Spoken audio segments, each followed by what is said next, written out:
والصلاة والسلام على رسول الله صلى الله عليه وسلم. السلام عليكم ورحمة الله تعالى وبركاته. وتسجيلات الحسينية الإسلامية والدبس عشر لها الدين الحسيني. هل كنا وحنا بكسو بدلنا محاضرة العنوان كيدي هي سيدي بين القرآن كواخرنا أما كيف نقرأ القرآن وحنا سوى شيء شيخ مصطفى حاج إسماعيل هارون. والعاقبة للمتقين ولا عدوان إلا على الظالمين. صلى الله على سيدنا محمد النبي الأمي وعلى آله وصحبه وسلم، وبعد، فسلام الله عليكم ورحمته وبركاته. إخوتي في العقيدة، موضوع عن شعل مانتين وداقنا وحيهي كيف نقرأ القرآن، أما قابك أما هبك أما السيدة بين آخرنا كتابك القرآن. waxaa laga yaabaa su-aasha markaan idin weydiiyo intiina badan inay maskaxdiina ka guuxayso oo aleedin qur-aanka ma sidii loo akhriyi jiray si aan ahayn buu wadaadku rabaa in loo akhriyo. qur-aanka waynu wada garanaynaa, qiraa'adiisana waxaad moodaa in badan in min dugsi hoose ilaa hadda la dhiganayay. haddana waxaan rumaysan noo leenay hadday maanta caalamulislaami dadka ku nooli garanayaan sida kitaabka qur-aana loo akhriyo, dhibaataba ma dhacdeen. mashkiladeennu waxay tahay kow, waxaynan weli garan ama inoo dhaadhicin sida aynu qur-aanka u akhrino. ilaahay subxaanahu watacaala kitaabkiisa wuxuu ku leeyahy aladiina aataynaahum alkitaaba yatluunahu xaqa tilaawatih ulaa'ika yu'minuuna bih. aayad kale ilaahay wuxuu ku leeyahy subxaanahu watacaala ina aladiina yatluuna kitaaba allahi waaqaamuu asalaata waanfaquu mima razaqnaahum sira wacalaaniya yarjuuna tijaaratan lan tabuur. labada aayadood macnahoodu wuxuu sheegayaa kuwa ilaahay kitaabka siiyey inay akhrinayaan tilaawada ama akhriska uu xaqa muto. kuwa akhrinaya qur-aanku akhriska uu xaqa muto waa kuwa rumeeyey baa ilaahay yidhi subxaana wa tacaala. aayadda kalena ilaahay wuxuu leeyahay kuwa kitaabka ilaahay akhrinaya ee salaada oogaya ee baxsanaya wixii aanu siinay wax ka baxsanaya kor iyo hoosba waxay rajaynayaan tijaara aan hoog lahayn. su-aasha isweydiinta le markaa waxay tahay xaqu tilaawa waa cankee? marka sidee loo akriyo ayaynu odhan karnaa baynu qur-aanka xaqiisii siina?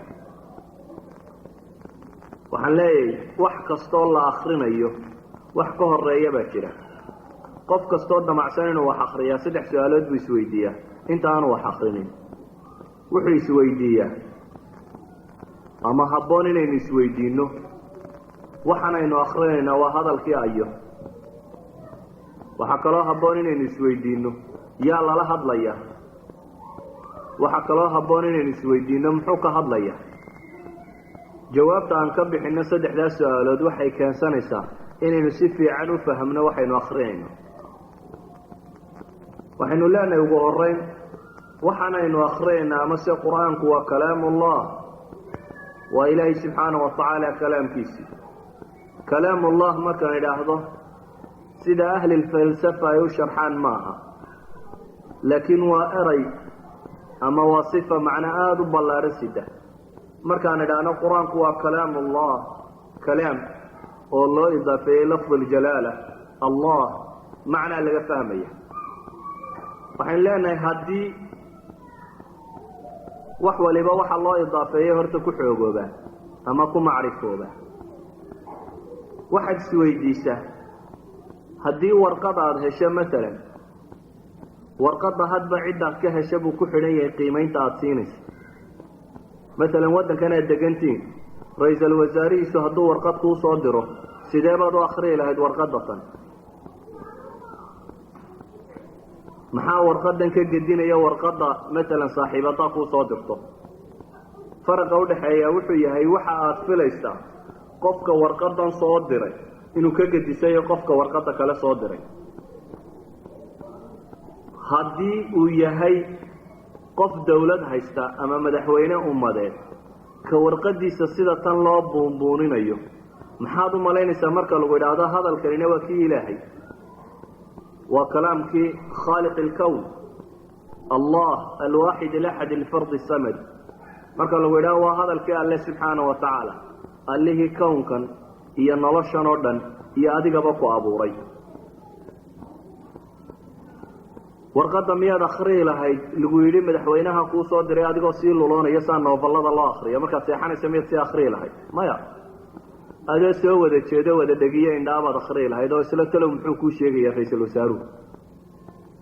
laakiin bal waxaad dareentaa adigoo isku dayaya inaad akhrido ilaahay subxaana wa tacaala kalaamkiisii adigoo raba inaad akhrido ilaahay kownka abuuray oo dhan hadalkiisii waa inaad maxay dareentaa markaa ilaahay wuxuu qur-aanka ku leeyahy wamaa qadaru llaha xaqa qadri may weynaynin basharkan alle ka gaaloobaya ama si caasinaya ilaahay weynidu xaq muto si aynu u dareenno haddaba waxaanaynu akhriyayno weynidiisa ummadaha dunida ku nooli marka ay rabaan inay wax buunbuuniyaan maalmay u samaystaan masalan maalinta xorriyadda oo kale ay samaystaan maalinta xorriyadda macnaheedu wuxuu yahay inay isku dayayaan dadku inaanay ilaabin wax soo maro noloshooda ka mida oo ay ku faraxsanaayeen dabeetana sanad kasta waa la xusaa sidii aan maalintaasi loo ilaabi lahayn ilaahay siduu inoo dareensiiye hadalkiisa ayaa wuxuu soo dejiyey 12 bilood bil ka tilmaaman ama 12 kaleba bil aan la nooc ahayn ramadaan ilaahay markuu ammaanayay wuxuu leeyahay shahru ramadaan alladii unzila fiihi alqur'aan bisha ramadaan baa ilaahay leeyahay subxaana wa tacaala waa bisha ilaahay qur'aanka soo dejiyey waxaan leenahay ilaahay subxaana wa tacaala wuxuu inoo tilmaamaya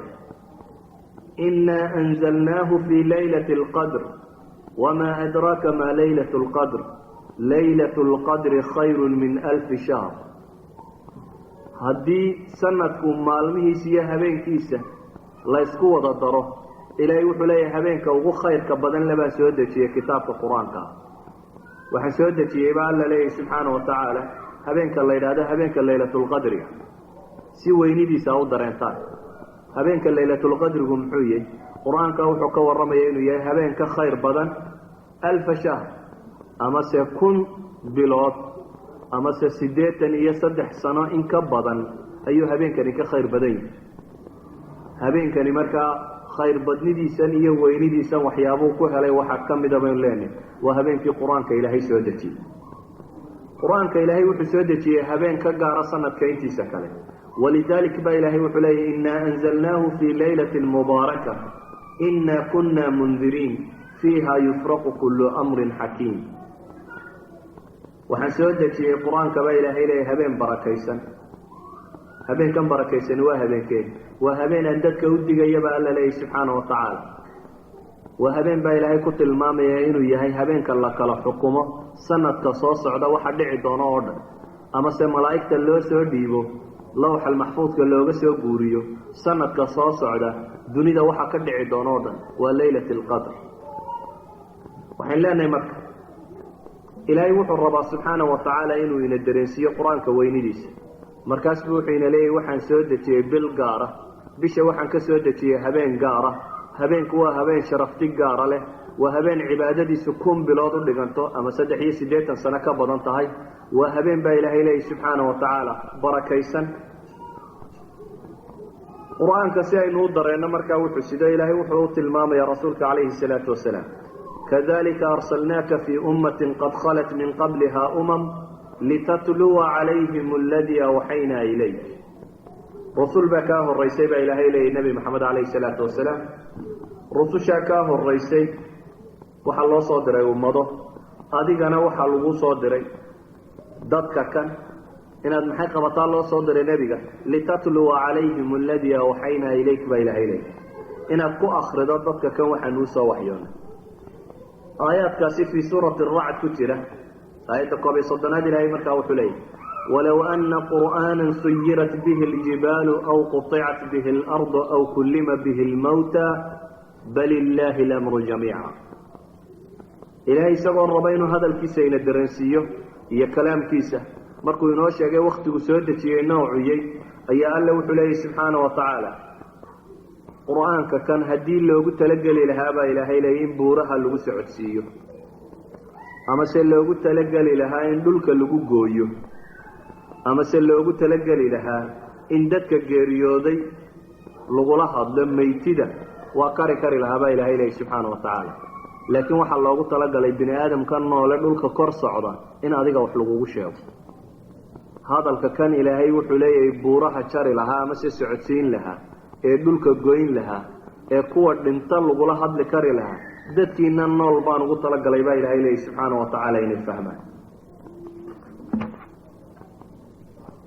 waxaynu leenahay ilaahay qur-aanka wuxuu ku leeyahay low anzalnaa hada alqur'aana calaa jabalin lara'aytahu khaashican mutasaddican min khashyati illah watilka alamhaalu nadribuha linnaasi lacallahum yatafakkaruun. ilaahay wuxuu leeyahay haddaanu qur'aankan ku soo dejin lahayn baa ilaahay leeyahay buur, waxaad arki lahayd buurtan oo dildillaacda ilaahay cabsi ay ka cabsanaysa daraaddeed kala dhambalanta. buuruhuu burburin lahaa baa ilaahay leeyahay.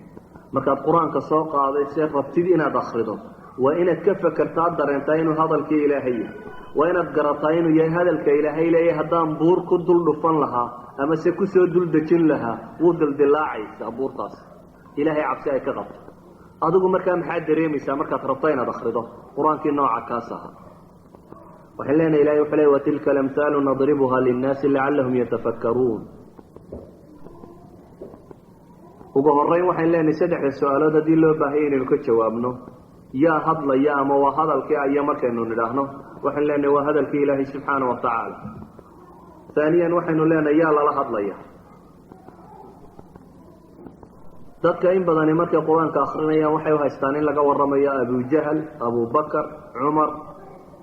saxaabadii iyo gaaladii la noolayd in laga warramayo. waxay u haystaan qisas tegay inuu yahay nebi nuux iyo tolkii waxay iska yeeleen.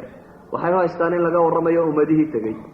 kaanama ay kitaab taariikha akrinayaan. xataa markay tafsiirayaan waxaa laga yaabaa inay u tafsiiraan ummado hore in laga warramayo, badh la halaagay, badh loo gargaaray, waa haluma jara sheeke inuu yahay. laakiin waxaan leenahay qur-aanka yaa lagula hadlaya, adaa lagugula hadlaya. cid kale ha ka fekeri, dadka inta kale ilow. warisaala waxyiga kani nebi moxamed calayhi salaatu wasalaam loo soo dhiibay. nebi maxamed markii loo soo dhiibay yaa la yidhi gaadhsii. waxaa la yidhi ummadii la noolayd ilaa qiyaami saaca intuu ka dhacayo nebi ka dambeeya iman maayo nebiga calayhi salaatu wasalaam. mar haddaanu nebi ka dambeeya imanaynin basharka intaas u dhaxaysa nool qof kasta oo ka mida ayaa qur-aankan lagula hadlaya. idan marka kitaabka qur-aana soo qaado ee aada yaqiinsato inuu ilaahay hadalkii siiyey subxaana wa tacaala, mar labaad waa inaad yaqiinsato in adiga lagula hadlayo, cid kale ha ka fekerin. yaa ayuha aladiina aamanuu, yaa ayuha annaas, waxa la sheegaya waa adiga iyo mawqifkaad istaagta weeyaan. waxaan leenahay markaa qur-aanku waa hadalkii ilaahay subxaana wa tacaala, cidda uu la hadlayaana waa adiga. fandur ilaa aahaari raxmat illah, khaaliq ilkown oo adigoo bashar yaroo daciifa wax kuu sheegayo kula hadlaya. su-aasha saddexaad waxay tahay marka muxuu ka hadlayaa qur-aanku?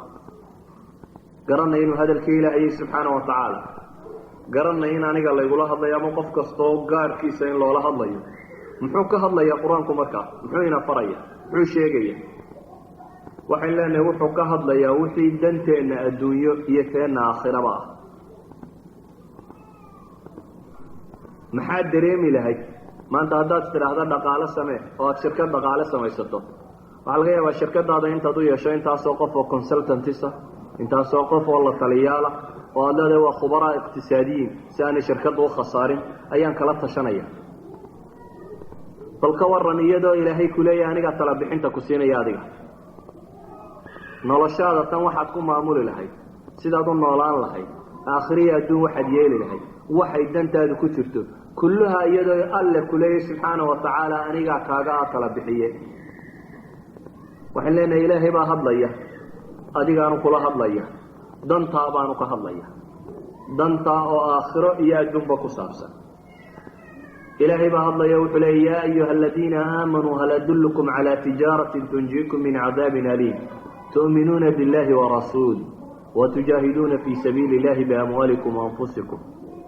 ilaahay baa hadlaya wuxuu leeyay yaa ayuha aladiina aamanuu, aduu kula hadlaya alle, waa kuwa iimaanka laga helayo baa ilaahay leeyay subxaana wa tacaala. hal adullukum calaa tijaara, war ma idin tusiyaabaa ilaahay leeyay tijaara. sidaad u dhegaysan lahayd khabiirka dhaqaale markuu tala bixinta ku siinayo, bal waxaad ka fakertaa iyadoo ilaahay ku leeyay subxaana wa tacaala hal adullukum calaa tijaaratin tunjiikum min cadaabin aliim. ma idin tusiya iyadoo alla leeyahay subxaana wa tacaala tijaara idinka badbaadinaysa cadaabka wax laxwiya ama cadaabka kulul. waxaan leenahay marka qur-aanku wuxuu mudan yahay marka kan inaad si gaara u akridid. haddii warqadda yare adiga lagu soo diro ee adiga si gaara kuugu socota ee dantaada ka hadlaysa sidaad u akriyaysa, aan su-aal idin weydiiye waddankan markaad timaadeen ee aad qaxoontiga dalbateen ee jawaabta laydiin soo diray, warqaddii jawaabta sidaa u akrideen? idinkoo loloonaya ma akrideen? ama idinkoo hurda ma akrideen? qof yidhi afkan garan mayna warqaddan dooni mayna naga daaya ma lahaydeen? si qof waliba wuxuu raadiyey cid u tarjunto sidii u heli lahaa. maxaa u raadinayseen cidda idiin tarjunto markaydan afka aqoonin? danbaa idinkaga xidhnay. warqaddan maxaa qiimaha siiyey? waxaad arkaysay mustaqbalkaagaadsa lahayd baa ku xidhan. waxaadse lahayd degitaankaad degi lahayd Canada ayaa wuxuu ku xidhan yahay warqadda tan iyo waxaa ka soo baxaysa. warqaddan markaa subaxii markay kugu soo dhacday boosta lamaad fadhiisan ilaa iyo qof af ingiriisi yaqaana intaad ka helaysay. waxaan hubaa inaad punctuationiska u fiirsanayseen si aan macnaha ku qoran waxba aanu idinka dhaafin. qofka aan garanaynina wuxuu maalintii raadiyey qof afkan si fiican u yaqaano si wanaagsan ugu sheega.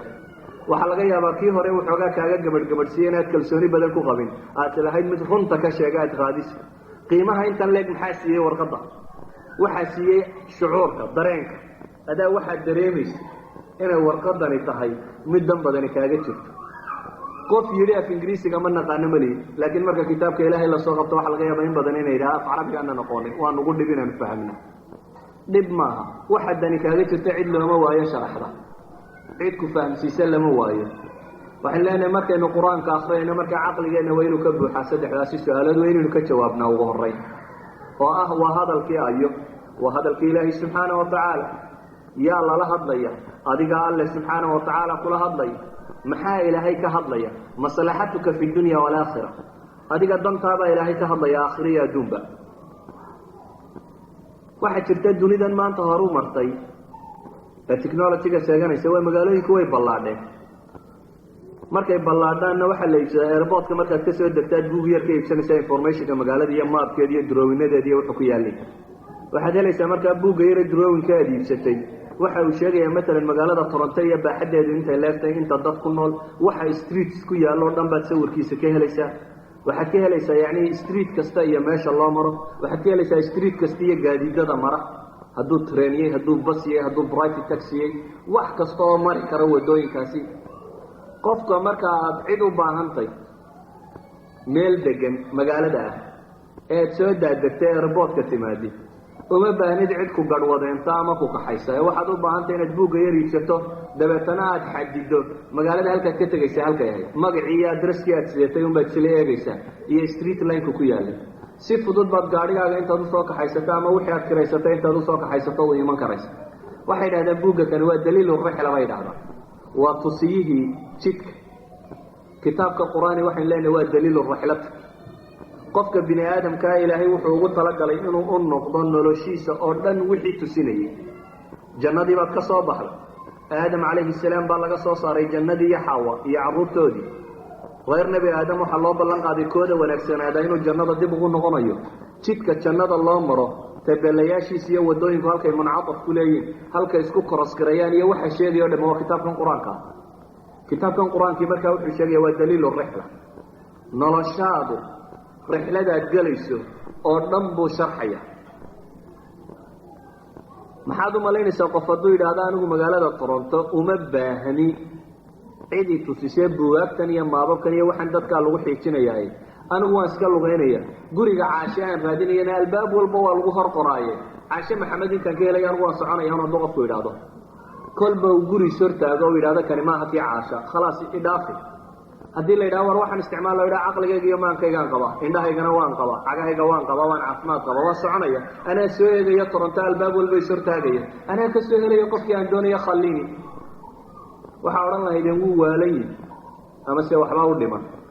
nafsu shay waxaa lamida ka ilaahay leeyahay war hoo noloshaada waxaad ku hoggaansan lahayd ee kule war miyaanan caqli iyo maskax qabin. waanu miyir qabnaa, caqlaanu leenahay, basari samac iyo basar baa ilaahayna siiyey, waxbaanu kala garanaynaa, maankaanu adeegsanaynaa. nolosha bini aadamka matalan ishi way gaftaa, dhegtuna way gaftaa, laakiin ilaahay wuxuu ugu talagalay inay maskaxdu saxdo. maskaxda lafteedu way gaftaa, ayaa saxaya. ilaahay wuxuu ugu talagalay inuu waxyigu saxo, absolute value inuu waxyigu noqdo. markaa kitaabka alle subxaanahu watacaala inuu noqdo noloshaada waxaad ku seexlahayd oo dhan. waxaan leenahay marka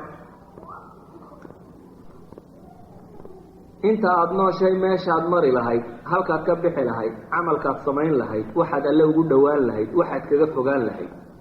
dunida waxaad ka tabcan lahayd, si aad uga xoogsan lahayd, waxaad dhali lahayd, waxaad dhiqi lahayd, aakhiro meeshaad ku dambayn lahayd, janniya naar halkay tegi lahayd, waxa lagugu xisaabayo, waxaad la kulmi doonto, dhammaantood kitaabkan baa ilaahay kaga warramaya. ilaahayna markaasu wuxuu leeyahay afaman yamshi mukiban calaa wajhihi ahdaa aman yamshi sawiyan calaa siraatin mustaqiim. alle wuxuu leeyahay dadka ma waxaa toosan kuwa madaxa ku socda,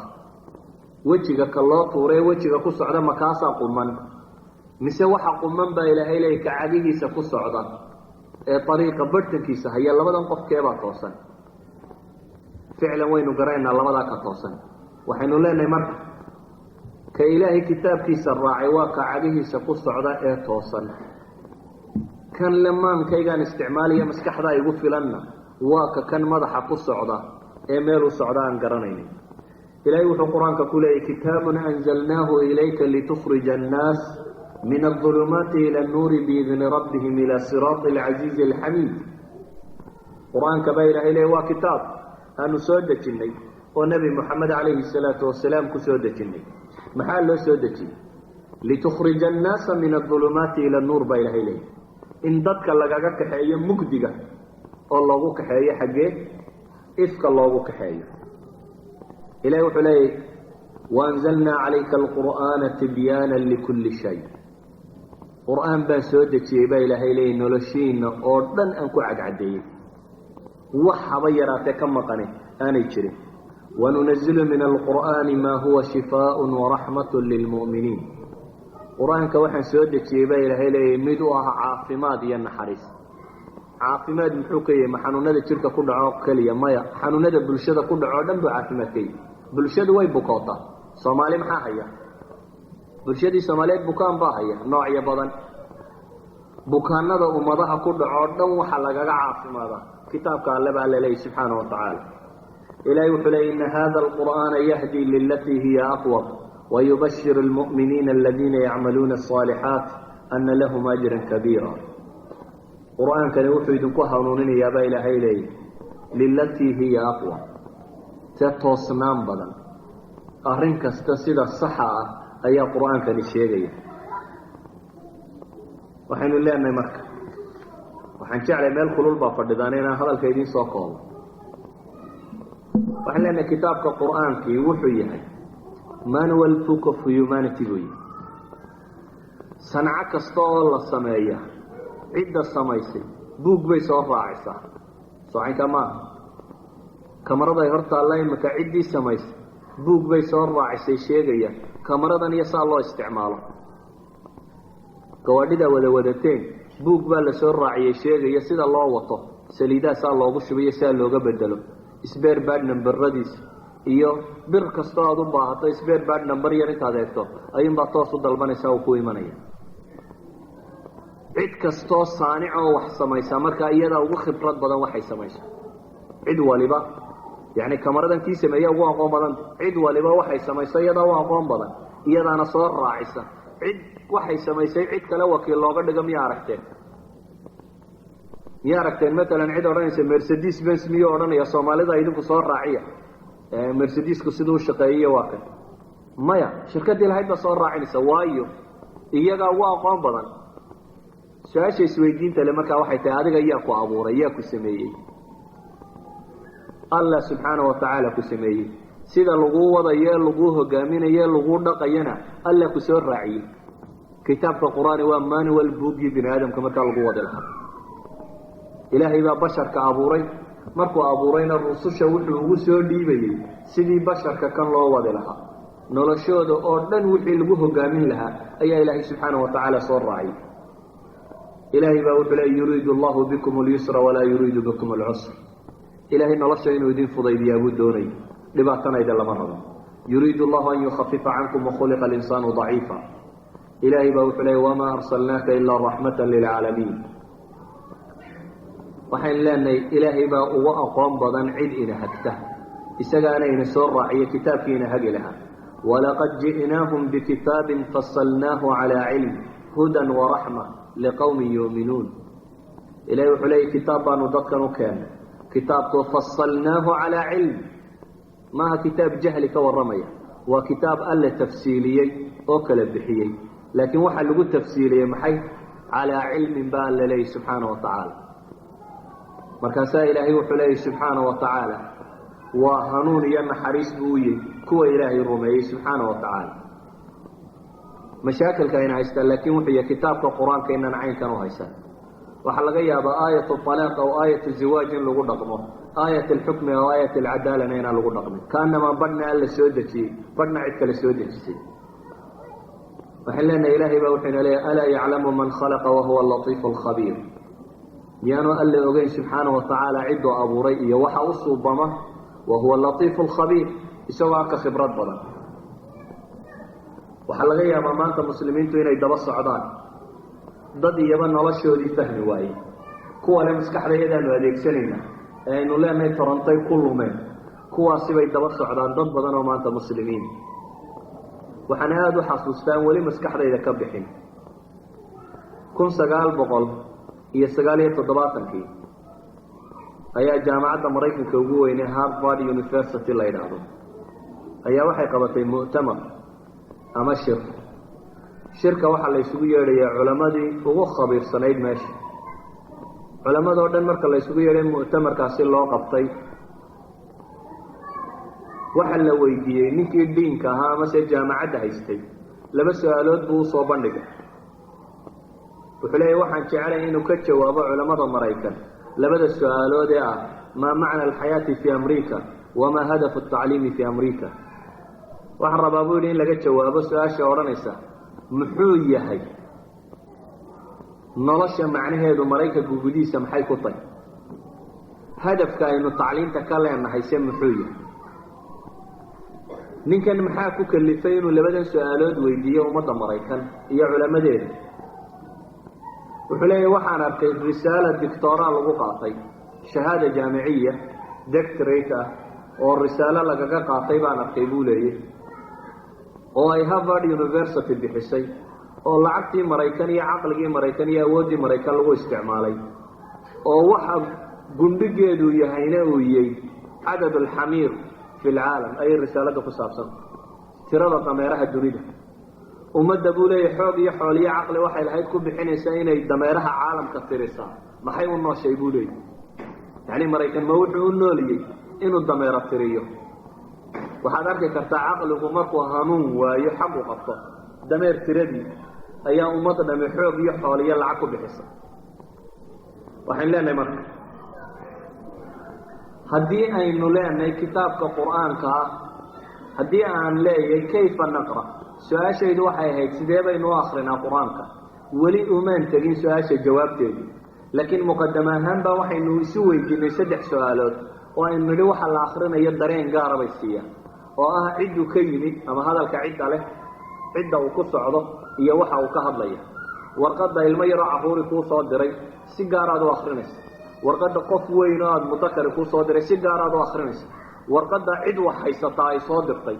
matalan madaxweyne warqadu soo diray dee boos dawladeed iyo lacag iyo waxbaad rajaynaysaa, si gaaraad u akrinaysa waayo waxbaad ku tuhmaysaa agtiisa. cinda malikin muqtadir warqadda ka timid ama ilaahay subxaanahu wa tacaala alcasiiz aljabbaar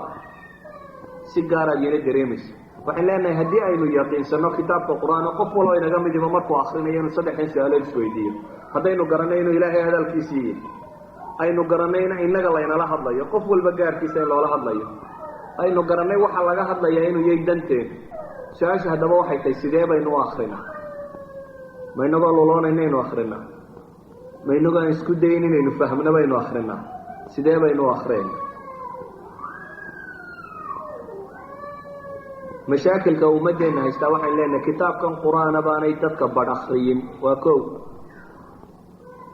khaasatan kuwa cilmaaniyiinta sheegta yidhaahda diintu inama wadayso iyaga waxaan hubaa inay malcamadii ugu dambaysay hadday malcamadba galeen qur-aan dambe may arag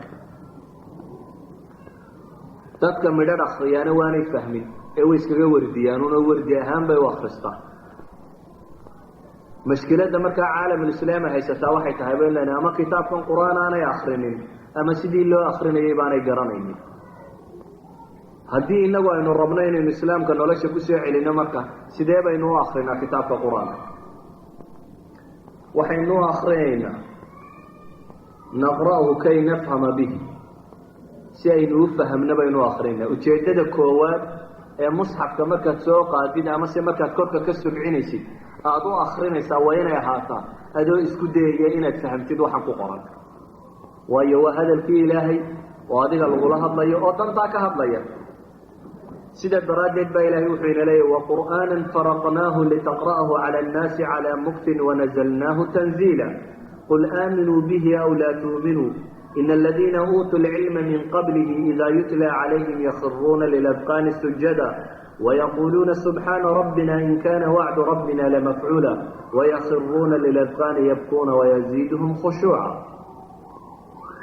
الله وحليه سبحانه وتعالى وقرآنا فرقناه وقرآن بيله إليه عن قيب مني محا كتابك قرآن ما قول الله سودة جنواي إليه وحليه كتابك قرآن نجوم بان سودة جوان قيبي لباتن يصدح صندوق بان نبي عليه الصلاة والسلام كل بيني كسودة جيس maxaa kolba in loogu soo dejinayay si loo fahmo baa ilaahay leeyahy faraqnaahu litaqra'ahu cala annaasi calaa mukt waxaan u qaybiyey baa alla leeyahy si dadka loogu akriyo si degan oo ay u fahmi karaan wanazalnaahu tanziila nazala waa soo dedej kolba in baa la soo dejinayay wanazalnaahu tanziila baa ilaahay kolba in baan soo rogay baa alla leeyahy subxaana wa tacaala ilaahay qur-aanka wuxuu ku leeyahy kitaabun anzalnaahu ilayka mubaarak liyadabbaruu aayaatih waliyatadakkara ulul albaab kitaabka qur-aan waa kitaab aan soo rogay baa alla yidhi waa kitaab barakaysan maxaa loo soo rogay liyadabbaruu aayaatih u fiirso tacbiirkaa balad liyadabbaruu aayaatih tadabburka maxaa la yidhahdaa alluga alcarabiya waxaa jira waxa la yidhahdo addabr iyo alqabr ama soo jeed iyo sii jeed baa kala jira erayga kan tadabburku wuxuu ka yimi eraygii ahaa sii jeedka maxaa lafdiga kan halkan loogu isticmaalo waxay yidhahdaan culamaai luga shay marka aad rabto inaad si fiican ugu fiirsato ka baaraan degtid waa inaad ixaata ku samaysaa waa inaad dhan walba ka martaa waa inaad isku daydaa inaad aragtid xataa dhabarkiisana soo jeedkiisa qura inaanad aragin inaad isku daydo sii jeedkiisana inaad aragtid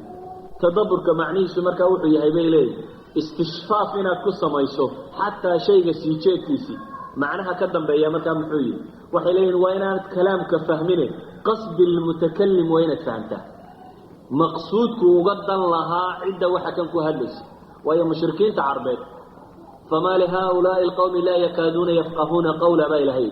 waa maxay kuwa kani baa ilahay yidhi umaba dhowaanayaan inay fahmaan hadalkeed ma af carabigaanay garanaynin abijahl yaa af carabiga ka yaqaanay weliid binu mugiira yaa ka yaqaanay af carabi macnuhu waxa uu yahay waxa aanay u dhaadhicin maqsuudkii looga dan lahaa qadiyadda tan tadabburka markaa waxaa la yidhaahdaa waa adigoo fahma qasdigii waxa loo soo dejiyey ilahay markaa wuxuu leeyahy qur-aankaba waxaan u soo dejiyey inaad ku tadabburtaan maaha inaad ka nalamsiisaan oo subcisaan ilaahay wuxuu leeyahy waa inaad ku tadabburtaan oo waliyatadakkara ulul albaab iyo inay ku waantoobaan oo wax ku qaataan dadka caqliga u saaxiibkii cidda aan caqli u saaxiib ahayn iyadu ma waantowdo afalaa yatadabbaruuna alqur'aana am calaa quluubin aqfaaluha nusuustaasi waxay inoo sheegaysaa qaabkaynu qur-aanka u akhri lahayd waxaan leenahay markaaynu qur-aanka akhrinayno waa inaynu u diyaar nahay inaynu isku dayno inaynu fahamno waxa kitaabkan ku qoran sidee bay taasi u dhacaysaa alle wuxuu ina barayaa subxaana wa tacaala markaynu qur-aanka akrinayno inaynu furno ajhisat alistiqbaal ajhisa alistiqbaal receiverist مثلا راديوغا halka yaala waxa uu leeyahay receiver yani idaacada weyn transmitters ba yaala ama lalayaal hadalkii aad ku hadlaysay hawada lagu lalinaya dabeetana raadiyoga kan waxa ku jira dhuxul yar oo madow oo way ku duuban yihiin receiver la yiraahdo oo lagu talagalay hadalkii hawada lagu laliyay in iyaduna soo qabato si hadallada hawada ku jira loo kala soocana wuxuu leeyahay variable capacitor oo marka aad irbadana dhaqaajiso waxaad kala dooranaysaa hadalladii hawada marayay receiverka uu ku qaban lahaa haddaba bini aadamkuna wuxuu leeyahay receivers ilaahay soo hadal subxaanahu wa ta'ala waxa loo baahan yahay inagu receiverskeenu ku qaban lahay waa maxay receiverskeenu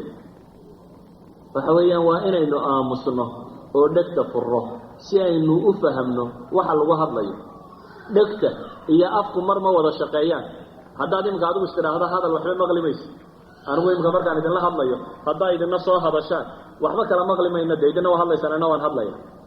laakiin markaa aamusan tihiin waxbaa maqlaysaa idan si dhegtu ay u shaqayso kale matalan waa in afka la xidhaa haddaad rabto inay dhegtaadu shaqayso waa inaad xidhaa maxay afka waa inaad xidhaa walidalik baa ilaahay qur-aanka wuxuu ku leeyahay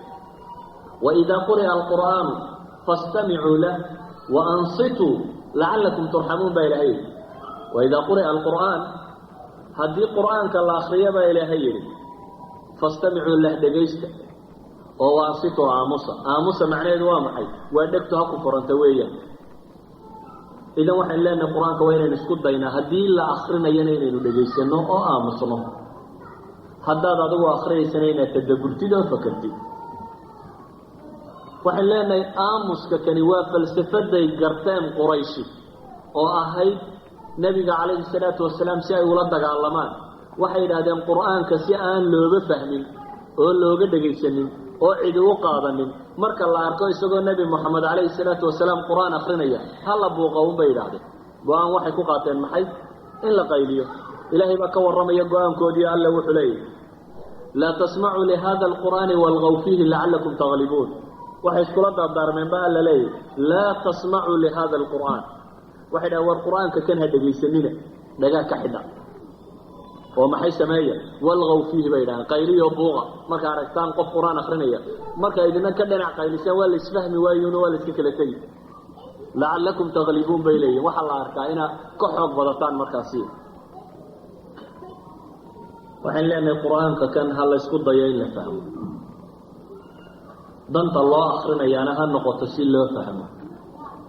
haddaad taa ku dadaashaanna fahmi waayi maysaan ilaahay baa idin furaya ilaahay baa wuxuu leeyahy walaqad yasarna alqur'aana lidikri fahal min mudakir qur-aanka waanu u fudaydiyey baa ilaahay leeyay kuwa waantoobaye waar ma jiraa baa ilaahay leeyay kuwa waantoobaya waxaan idin leeyahay markaa qur-aanka akrinaysaan danta koowaad aynu u akrinaynaa ha noqoto inaynu fahamno daraaddeed waa kow ثاني الأمر فهمك maxaa ka dambaynaya marka quraanka waa inaynu akhrina inaynu fahamno koow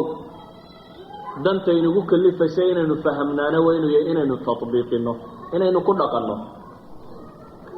ilaahay baa wuxuu leeyahay fabashir cibaadi alladhina yastami'una alqawla fayattabi'una ahsana ulaa'ika alladhina hadaahum wa ulaa'ika hum ulul albab الله نزل أحسن الحديث كتابا متشابها مثانية تقشعر منه جلود الذين يخشون ربهم ثم تلين جلودهم وقلوبهم إلى ذكر الله ذلك هدى الله يهدي به من يشاء الله وحده سبحانه وتعالى وحد أبشاريسا كوى مقل يهضا الراعي كيس في عنه يعني كوى انت إلهي كتاب كيس دقيستان اتباع صمينيا waxaan leenahay quraanku markaynu akhriyno kala waynu ku taasurayn wuu dareemayaa qofka mu'minka ee quraanku akhrinayo wuu garanayaa in ilaahay la hadlayo subxaanahu wa ta'ala haddii waalidka uu kula hadlayo waa nugu waa dhegaysanaysa bal maxaad u malaynaysaa iyadoo ilaahay kula hadlayo kawnkaba allihii lahaayo hadlaya subxaanahu wa ta'ala oo adiga kula hadlaya maxaad dareemaysaa markaa wuxuu dareemayaa qofka mu'minka inuu qamandhacyoodo inuu jiridhacoodo inuu marka ilaahay cadaab iyo meel kulul ka warramayo ilmeeyo inuu naxariis iyo janno iyo meel wanaagsan alla marka ka warramayo uu dibco oo naxariis badan uu dareemo kaas buu dareemaya ilaa ilaahay baa warramaya subxaanahu wa ta'ala laakiin alla wuxuu leeyahay dareenka iyo ta'asurkaas iyo halkaa un joogine camal iyo dhaqan waa inay noqdaan noloshaadoo dhan mid maamulaya kitaabka alle markaasi waa inuu noqda sidaa daraaddeed ayaa ilahay wuxuu leeyay dalika huda allah waa hanuun baa ilahay leeyahy waxa kani waa wax la dabaqayo waxaa alla leeyahy subxaanahu wa tacaala isagoo inooga warramaya qoom jin ah tusaale allayna siiyey waid sarafnaa ilayka nafara min aljinni yastamicuuna alqur'aana falamaa xadaruuhu qaaluu ansituu فلما قضي ولوا إلى قومهم منذرين قالوا يا قومنا إنا سمعنا كتابا أنزل من بعد موسى مصدقا لما بين يديه يهدي إلى الحق وإلى طريق مستقيم يا قومنا أجيبوا داعي الله وآمنوا به يغفر لكم من ذنوبكم ويجركم من عذاب أليم ومن لا يجب داعي الله فليس بمعجز في الأرض وليس له من دونه أولياء أولئك في ضلال مبين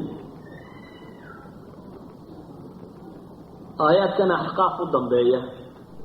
إلهي وحو النبي وشيخي عليه الصلاة والسلام وحليه النبي محمد وحادك وشيخته markii koox jinka ka mid ay ku dhageysatay aanu dhankaaga u soo kaxaynay quraanka markay u yimaadeen waxay yiraahdeen ansitu war balaamu sabaydayaan fahamna waxaan lagu hadlayeen ilaahay muu ku sheegin quraanka inay fahmeen oo kaliya waxa la yidhi falammaa qudiya wallaw ilaa qawmihim mundiriin markii la dhameeyeyba waxay noqdeenba iyagoo digaya iyagoo tolkood ducaad ah oo u digaya ayay noqdeen waxaa alla inoo tilmaamaya markaasi inuu yahay dhaqanka laga rabo qofka ilaahay iyo rasuulkiisa rumeeyo inuu kaa noqdo inuu noqdo quraanka inuu dhageysto markuu dhamaadana inuu noqdo isagoo talkii u digaya shinku nabi maxamed alayhi salaatu wasalaam oo quraan akhrinaya u yimaadeen marka u yimaadeenna waxay yiraahdeen ansitu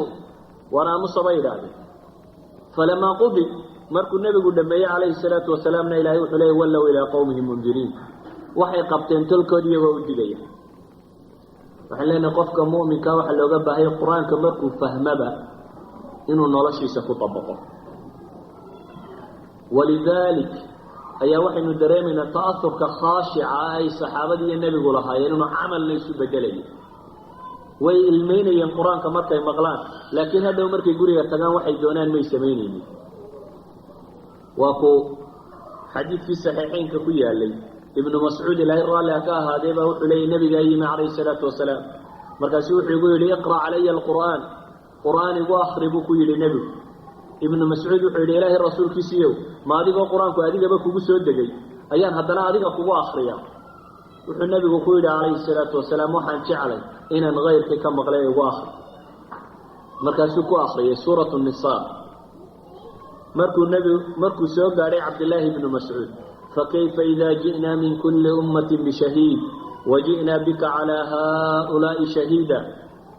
ayaan waxaan arkay buu yidhi nebigii oo indhihiisa ilmaynayaan oo ile xasbuka al'aan faltafattu ilayhi faidaa caynaahu tadrifaan wuxuu saaxibigu leeyahy waxaan arkay nebiga oo igu leh intaasaa igu filan ama intaa ku jooji nebiga oo amraya oo waan eegay buu yidhi oo indhihiisa ilmaa ka da'isay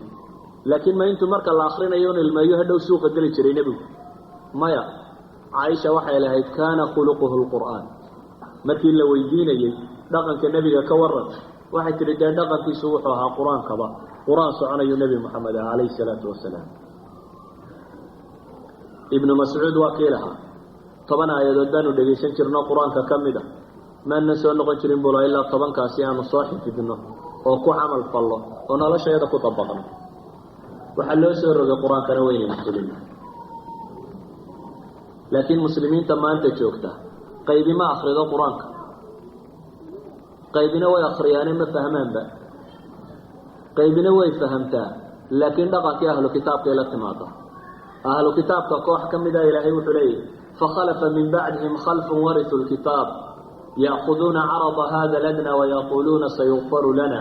wain yaatihim caradun midla ya'khuduuh alam yu'khad calayhim miihaaqu lkitaabi an laa yaquluu cala allahi ila alxaqa wadarasuu ma fiih waddaaru laakhira خير للذين يتقون فلا تعقلون والذين يمسكون بالكتاب وأقاموا الصلاة إنا لا نضيع أجر المصلحين ألا وحلي أهل كتابك كوح باقوي هرد بمري kitaabka ay dhaxleen baa ilaahay dhaxal bay u haystaan waxay doonaan bay iska sameeyaan baa ilaahay leeyahay marka la yiraahdo maxaa u sameeyeen waxa odhanaysa yughfaru lana insha Allah ilaahay waa ghafuurur rahiim waa noo dambi dhaafi doonaa bay leeyihiin bay alla leeyahay intay erayga yiraahdaan toobad dhaba ma aha bay alla leeyahay wa yaatihim aradun mithlu ya'khuduhu bay ilaahay ficilkii ay markii hore sameeyeen ilaahay baa nooga dambi dhaafi doona mar labaad hadduu soo marana sidii un bay u wadaan baa alla leeyahay subxaanahu wa tacaala in badan ina dhaqankooda caynkaas u eegaya dhaqanka ahlu kitaabka ikhwati fi alcaqiida waxaan idin leeyahay su-aashii ahayd sidee baynu qur-aanka u akrinaa waxaan leenahay qur-aanka waa inaynu u akrinaa inaynu fahamno waa inaynu u akrinaa inaynu ku dhaqanno waa inaynan noqonin kuwuu nebigu lahaa calayhi الsalaatu wasalaam waqaala الrasuulu yaa rabbi ina qowmi اtakhaduu hada اlqur'aana mahjuura kuwuu nebi moxamed calayhi الsalaatu wasalaam ka dacwoonayay ee uu lahaa tolkay waxay ka dhigteen qur'aanka kan ku laga hijrooday ku laga dheeraaday gabadha muslimadee doonaysa inay caqiido wanaagsan heshaa kitaabka alle ha akhrido gabadha muslimadee doonaysa inay fiqi daqiiqa fahamto kitaabka qur-aan ha akhrido gabadha muslimadee doonaysa dacwo islaamiyo naajixa inay samaysaa kitaabka qur-aanka ha akhrido gabadha muslimadee doonaysa akhlaaq fiican inay yeelataa kitaabka qur-aanka ha akhrido gabadha muslimadee doonaysa xayaat mutma'inna nolol degan oo xasiloon oo akhriya adduunba badhaadho leh kitaabka qur-aan ha akhrido laakiin ha akhrida gabadhaasi xaqa tilaawati akhriska uu xaq muto qur-aanku ha la akhriyo si aynan qur-aanka uga fogaanin oo aynu mar kasta u akhrino ayaa nebi moxamed calayhi الsalaatu wasalaam xadiidka laga warinayo bukhaari iyo muslimba ku qoran waxa uu leeyahy qofka qur'aanka akhriya aladii yaqra'a alqur'aana wahuwa maahirun bihi maca safarati alkiraami albarara qofka qur'aanka akhriya isagoo maahir ku ah isagoo si fiican u garanaya kaasi wuxuu macoodayaa safarati alkiraami albarara malaa'igtaasu macoodaya qofka akhriya buu nebigu leeyahy waladii yaqra'a alqur'aana wayatatactacu fiihi wahuwa calayhi shaaq lahu ajraan qofka qur'aanka akhriya isagoo tactaca leh tactacadu waa maxay waa qofka oo aan hadalku si fiican uga soo waa qofka ka gamaagamaacsiinaya yacni waa qof raba inuu qur-aankii akhriyo si wanaagsanna aanu haynin laakiin ku dadaalaya siduu si fiican ugu akhriya lahaa qofkaasi buu nebigu leeyahy laba ajar buu leeyahy labada ajar uu leeyahy waa maxay wuxuu leeyahay ajru lqiraa'a akhriska ajarkiisii wuu leeyahy wuxuu kaloo leeyahay ajarkii dadaalko ka kale dadaal ka badan qofka kale kuu bixinaya buu akhriyay qofka qaybsani markuu akhrinayo waxaa laga yaabaa jiska inuu rubcu saace ku akhriyo rubcu saaci marka waa wakti aada u yar laakiin waxaa laga yaabaa adiga ama qofkaan si fiican u qaybsanayni inuu nuso saaco ku akhriyo ama saacad idan adigu waxaad bisay shaqo saacada ama shaqo nuso saaca halku isagu ka bixiyey maxay shaqo rubcu saaca idan waktiga badan iyo juhdiga badan aad bixisay ajar dheeraadaad ku leedahay labadiinuba qur-aanka akhrideenna ajarkeedii baa leeyahay waxaan leenahay marka xataa waxaa layna barayaa wardigeenu inuu qur-aanka noqdo walidalik baa nebigu wuxuu leeyahy calayhi الsalaatu wasalaam man qara'a xarfan min kitaab illah qofka waxaa alla nebigu leeyahy calayhi الsalaatu wasalaam qofka akhriya xaraf kitaabka alle ka tirsan falahu xasana waxa uu leeyahay hal ajar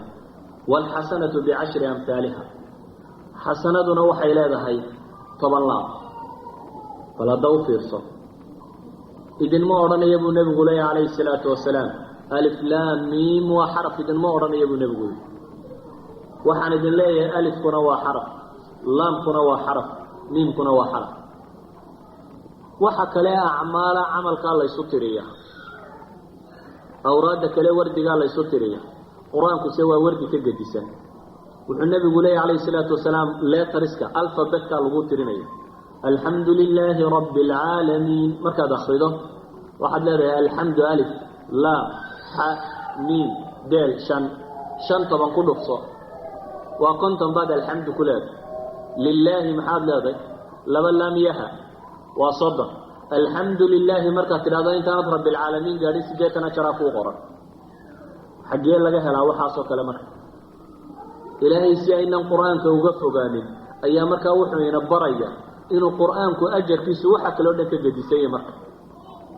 alxamdu lilaahi markaad tidhahda inaad 80 ajara leeday intaanad rabbilcaalamiin gaadhin weli ikhwatii fi lcaqiida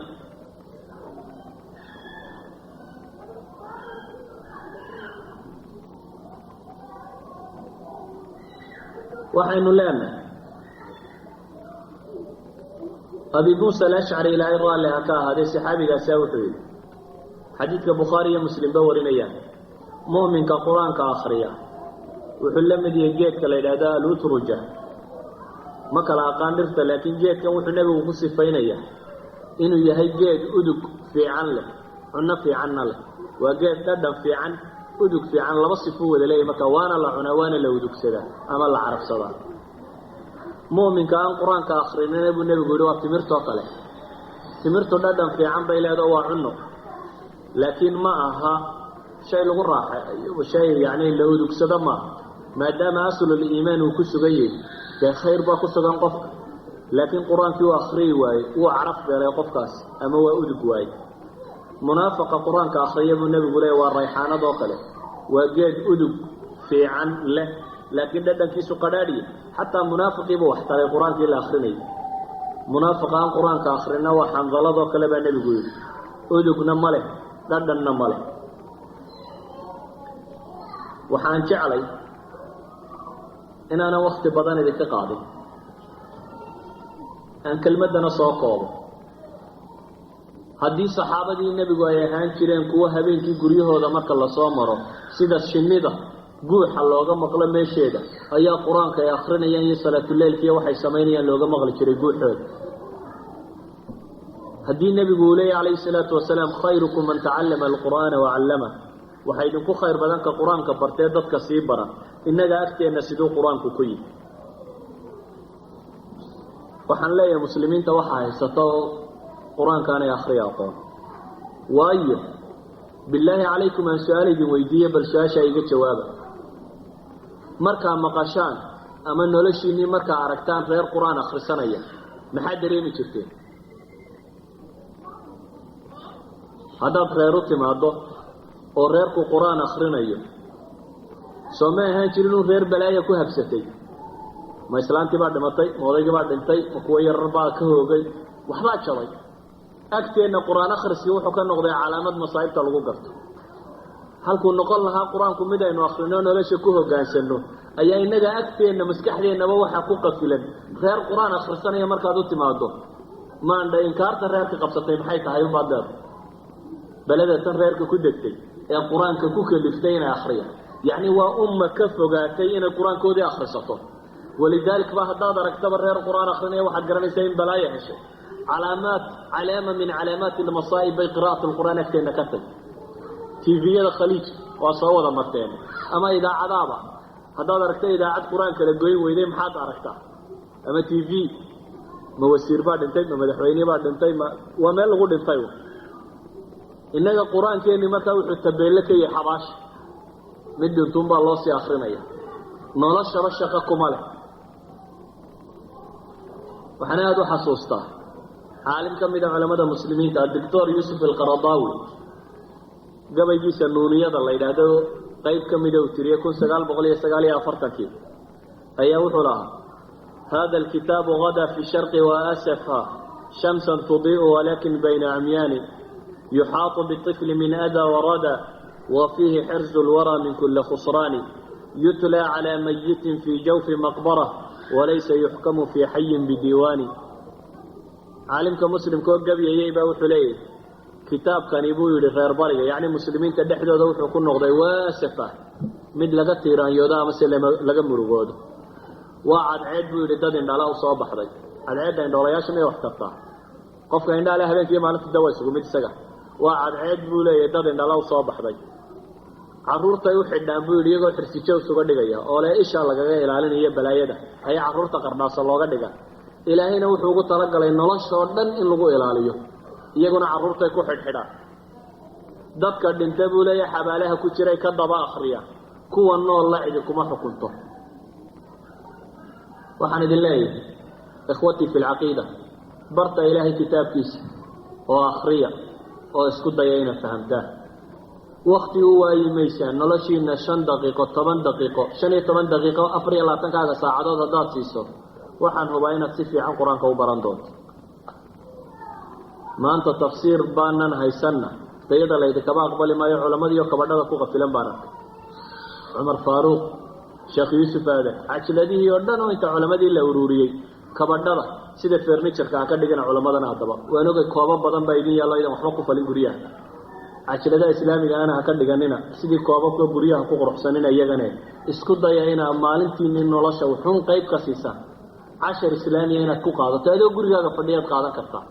adaan suuq qaban meel kale u kicin caalim dhan oo muslima kabadhkaaga ku jira ikhwatii fi lcaqiida waxaan idinkula dardaarmayaa inaad kitaabka ilaahay barataan inaad isku daydaan inaa akhridaanna akhriska uu xaq u leeyahay